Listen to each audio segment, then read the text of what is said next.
Bismillahirrahmanirrahim. Sahabat, kali ini kami mau berbagi sebuah ilmu tentang azal, tentang keluar di luar. Namun pembahasan kami kali ini bukan saja membahas airnya laki-laki keluar di luar, seperti di paha pasangan atau di dada dan lain sebagainya. Namun yang kami bahas juga tentang hukumnya di dalam hal yang serupa, seperti minum KB dan steril dan lain sebagainya.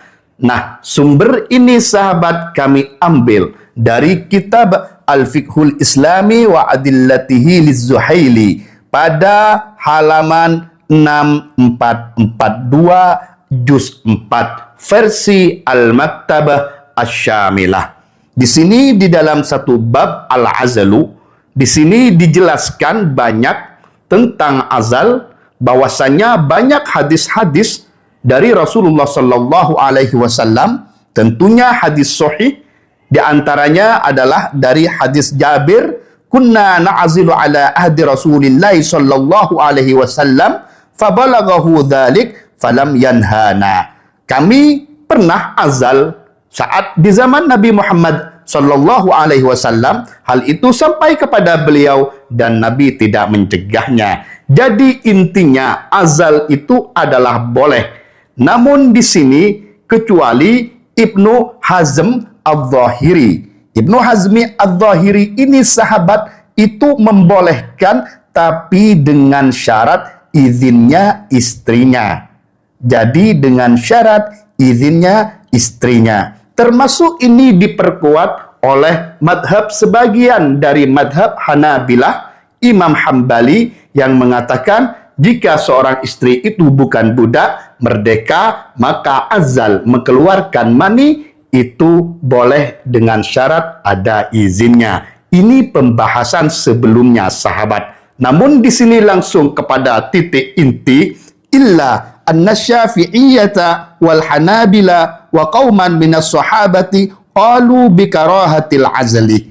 Kecuali hanya saja walaupun boleh azal itu, anna syafi'iyata, sesungguhnya Imam Asy-Syafi'i, madhab Imam Asy-Syafi'i wal hanabilah dan madhab Imam Hambali wa qauman minas sahabati, dan golongan dari sahabat, qalu itu berpendapat bikarahatil azli, dengan makruhnya azal, yaitu keluar di luar, airnya dikeluarkan di luar. Sebab lianna Rasulullah Sallallahu Alaihi Wasallam fi hadis Muslim, karena sesungguhnya Nabi Muhammad Sallallahu Alaihi Wasallam di dalam hadis Muslim, an Aisyata, dari Siti Aisyah, sammahu al-wa'dal khafi, mengatakan, menamakan orang yang melakukan azal alias dikeluarkan di luar itu sama saja dengan pembunuhan yang samar atau perjanjian yang samar. Intinya itu adalah maksudnya pembunuhan yang samar,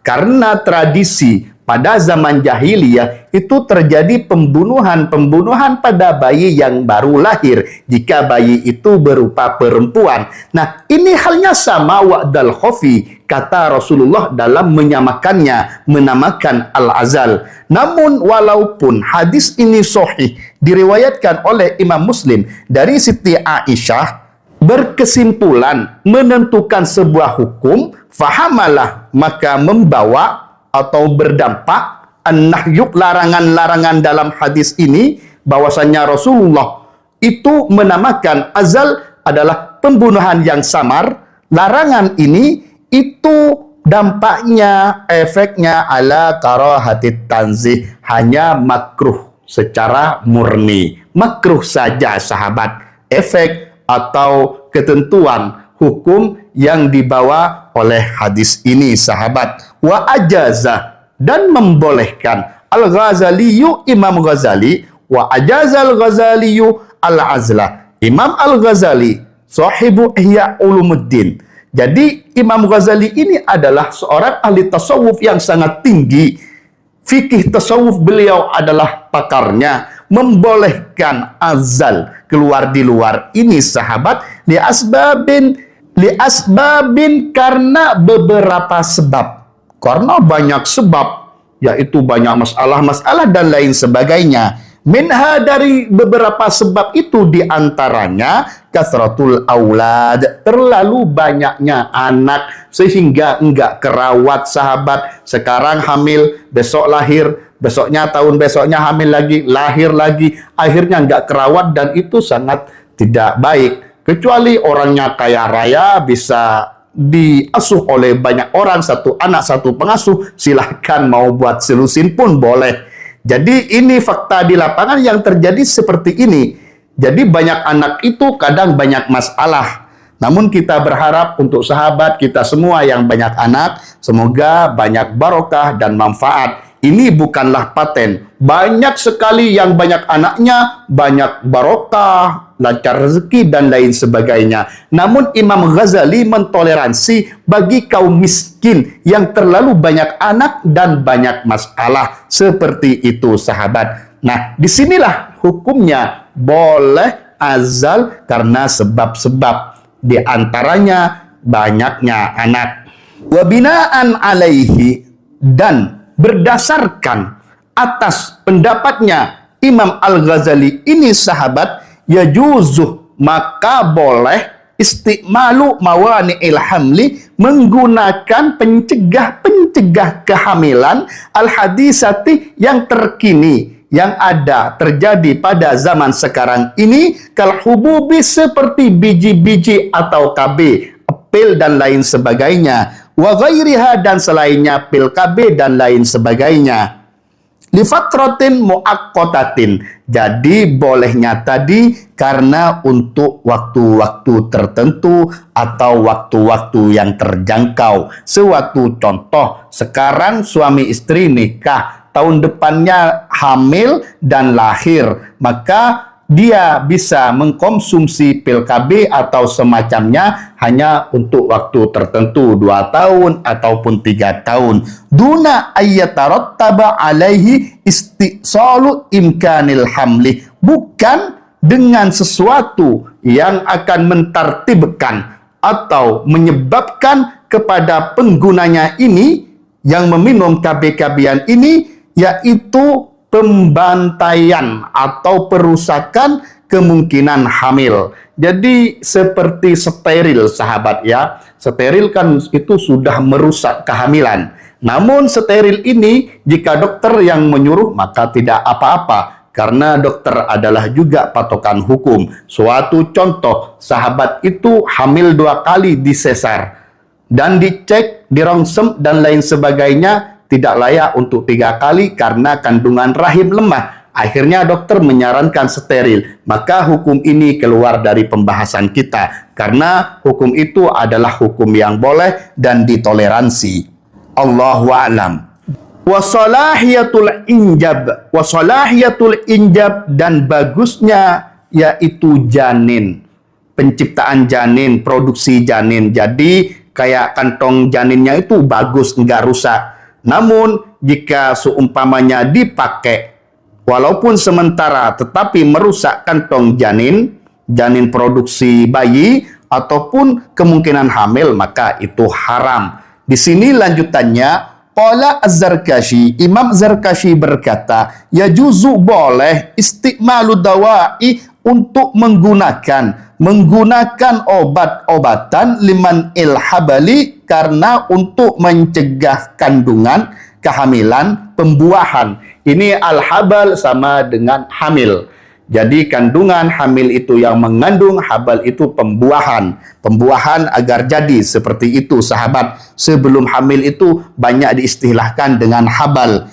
Jadi boleh menggunakan obat-obat untuk mencegah pembuahan, kehamilan, air laki-laki biar tidak jadi. Fi waktin duna waktin, yaitu bolehnya tadi hanya sewaktu-waktu, bukan selamanya. Kala azali, seperti azal juga, seperti hukumnya dikeluarkan di luar, tidak ada bedanya. Walaupun dia minum obat, asalkan bukan permanen. Wala yajuzu, dan tidak boleh at-tadawi, yaitu memakai obat-obatan ataupun disuntik dan lain sebagainya, liman habali, untuk mencegah pembuahan kehamilan bil kulliyati, dengan keseluruhan mutlak, baru itu tidak boleh, karena ini memutuskan permanen dan untuk selamanya. Aurabatu urukil mabayit, atau mengikat sel-sel telur. Jadi kalau zaman dahulu, sebelum adanya pil KB, orang leluhur kita untuk supaya tidak hamil itu diangkat peranakannya, pakai ilmu seperti itu. Ini sama dengan mengikat sel-sel telur agar tidak hamil. Idza tarattaba alaihi, semuanya itu haram jika terjadi, menyebabkan tarattaba alaihi imtina'ul hamli fil mustaqbal, yaitu menyebabkan terjadinya pencegahan hamil di masa yang akan datang, yaitu selamanya, itu semuanya haram kecuali yang masih berpotensi bisa hamil seperti itu, atau yang disarankan dokter karena steril, walaupun selamanya permanen itu boleh karena ada antara maslahat dan mafsadat pada kandungannya. Wal ibrah, adapun pondasi, pedoman untuk haram dan halalnya yang mengkonsumsi pil KB, apakah itu bisa menyebabkan kandungan hamil itu hancur untuk selamanya atau masih bisa? Nah, disinilah yang penting, bahwasanya pedoman fi dzalik untuk memutuskan boleh atau tidak, haram atau tidak, yaitu li ghalabatiz dhanni.